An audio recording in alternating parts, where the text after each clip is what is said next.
Bom dia, oitavo ano, tudo bem? Vamos começar então, continuar falando um pouquinho de reprodução humana. A aula passada a gente parou na produção dos ovócitos e a gente vai continuar de lá na página 212 da apostila. Então, quando a gente vai falar dessa produção desses ovócitos, que a gente conhece um pouco como óvulo, né? Na verdade eles são ovócitos ainda, ela é uma célula esférica muito maior mesmo do que o espermatozoide. E esses ovócitos, eles estão no corpo da mulher desde quando ela é feto, né? Antes mesmo do seu nascimento. A partir do momento em que ela foi gerada, quando tem aqueles processos de divisão que a gente estudou na outra aula, que é o processo de meiose, né, da formação dos gametas, esses ovócitos, eles já são constituídos em números no ovário do feto, né? Só que aí acontece o que essa divisão ela é interrompida, né? E ela vai ser retomada só depois, durante a puberdade. Mas o importante daqui é a gente saber que o número de ovócitos já é determinado antes mesmo do nascimento desse bebê, dessa menina que vai nascer. O número de óvulos, o número de ovócitos que ela tem já está determinado lá quando ela é feto. Então, ela tem o processo de meiose, o número de ovócitos já está ali determinado, mas é como se ela estivesse fazendo as divisões e aí ela estagna. Ela para, interrompe, né? E aí a criança vai viver a infância. Quando ela chega na puberdade, quando a menina chega na puberdade, né?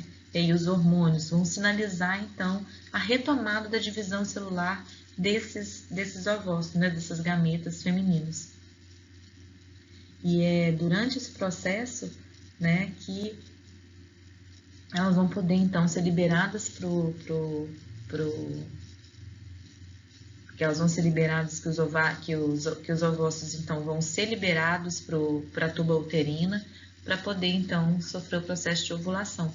Então, na puberdade, quando eles passam mensalmente a ter esse processo de maturação, esses ovócitos secundários vão sendo amadurecidos mensalmente, a menina começa então a ter o que a gente chama de ovulação.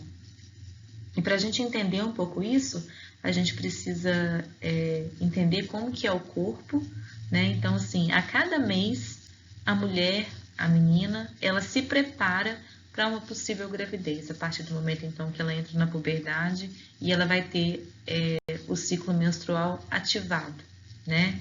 E aí ela começa a ovular mensalmente, né? Então, esses hormônios, o folículo estimulante e o luteinizante, né, eles recomeçam a divisão celular que estava estagnada desde a época do feto, né? Então, forma-se o ovócito secundário, que ele é liberado durante a ovulação. Então, quando esse óvulo é liberado pelo ovário, o ovócito vai ser encaminhado para as tubas uterinas, como a gente pode ver aqui na imagem, né? E que vai manter a comunicação com o útero. Normalmente, o encontro do ovócito com o espermatozoide ocorre na tuba uterina, né, no interior da tuba. E aí, esse ovócito que é liberado no interior da tuba, ele ainda está com uma divisão interrompida, né?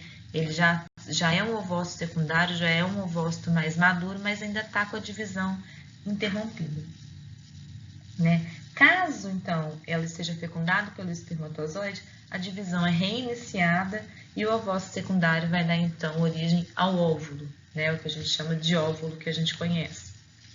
E aí vai formar-se, então, o zigoto para a formação.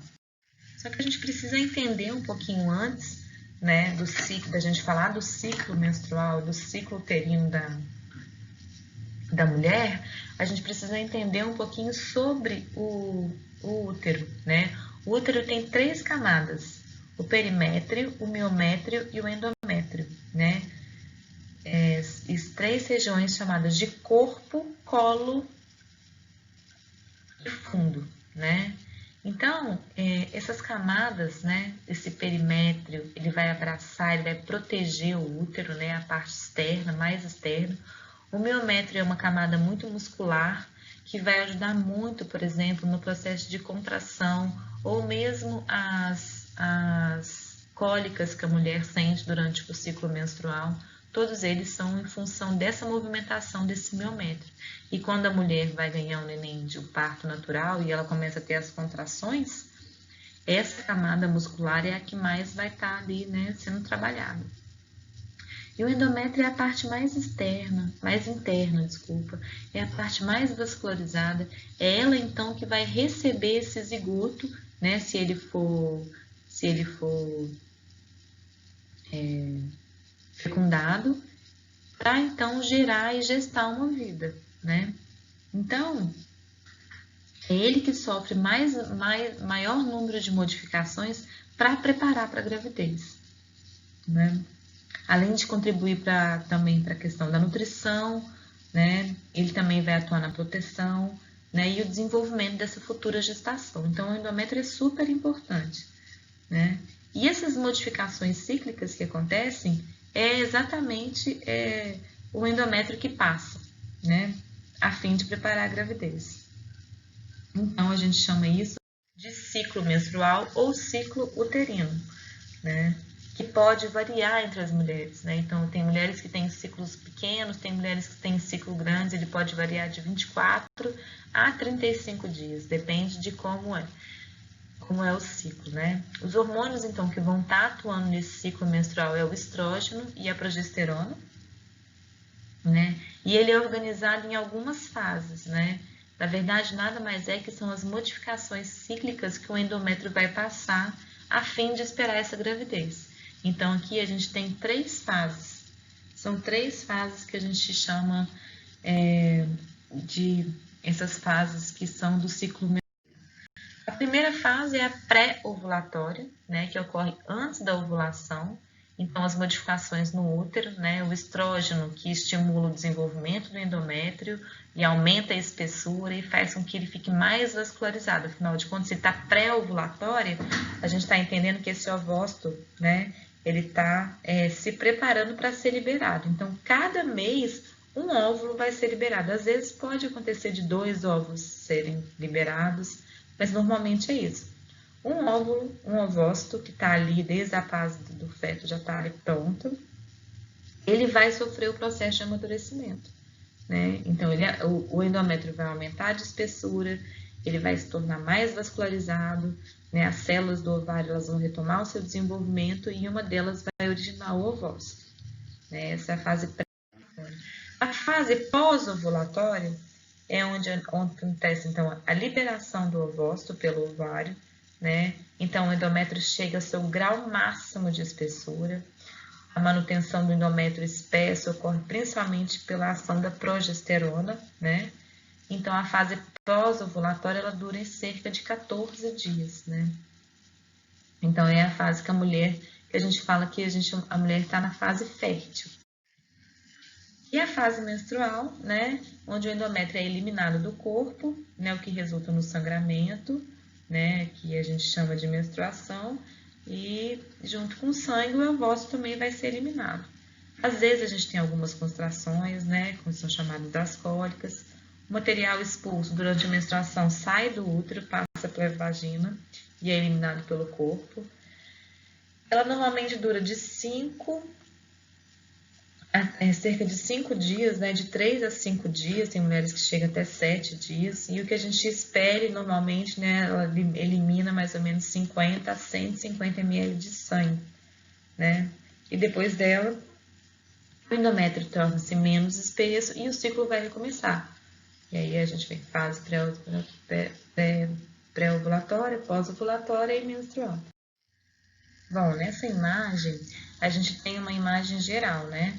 O momento em que a mulher vai estar menstruada, né? O processo da menstruação, marca o início, então, dessa fase que também pode ser chamada folicular, que é a fase menstrual, né? Onde ela vai ter um nível de estrógeno baixo, né? E à medida que ela vai saindo, então, a gente conta, né? O ciclo menstrual, ele começa a ser contado no primeiro dia em que a mulher tem a menstruação. No primeiro dia da menstruação, a gente começa a contagem, né?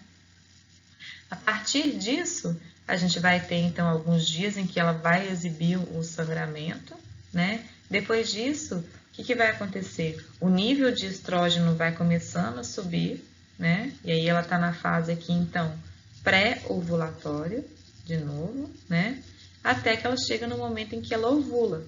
A partir do momento em que ela ovula, então, quando ela está nessa fase que vai liberar o óvulo, na ovulação, né? A gente vai ter uma alta desses FSH e LH que vão fazer com que a progesterona suba e o estrógeno baixe, né? E aí, quando a gente tem essa oscilação de hormônios, isso pode dar uma dor de cabeça, né? Isso pode trazer alguns incômodos, mas é normalmente isso, né? Então, a progesterona ela vai ficando alta exatamente porque esse óvulo está esperando ser fecundado. Então, a gente vai ter aí a gente tem, assim, às vezes uma semana, assim, né? De fase que a gente diz fértil, né? Logo depois que ela tem esse processo de ovulação, então a gente conta assim 3 dias antes e 3 dias depois, porque é uma margem de segurança, né? Mas a partir do momento em que ela ovula, ela já pode então fazer com que o óvulo seja fecundado, né? Ele espera até, né, a fecundação não ocorre, os níveis baixam, né? Provocando então o desprendimento do endométrio e começando tudo de novo. Né? Essa imagem é muito ilustrativa, eu posso até colocá-la para vocês no WhatsApp, né? Porque se a gente olhar ela com calma, a gente consegue ver os níveis aqui da hipófise, tem a ver com a temperatura basal, principalmente para vocês, meninos que estão, né? Quem já tem, né, tiver interesse, eu posso até mandar isso no particular, né? Mas é um modo de você conseguir marcar o seu ciclo menstrual e saber dizer, né, como que se dá e como que tá o seu ciclo, né? É muito importante a mulher ter essa ligação e saber entender um pouquinho sobre como que tá o seu processo, né? De até para informações, né, médicas e saber como que estão os seus padrões para você começar a se entender um pouco, né? E aí a gente vai falar depois um pouquinho sobre adolescência. Né, o texto que traz para vocês na página 215, né, vai falar um pouco sobre a puberdade, quais são essas alterações, né? Eu vou pedir para vocês lerem então esse texto, né? E aí a gente vai discutir um pouco ele na nossa aula, tá bom? Então é isso, pessoal. Acho que consegui explicar bem. E qualquer dúvida, a gente vai botar lá no chat para a gente conseguir fazer alguns exercícios juntos, tá bom? É isso.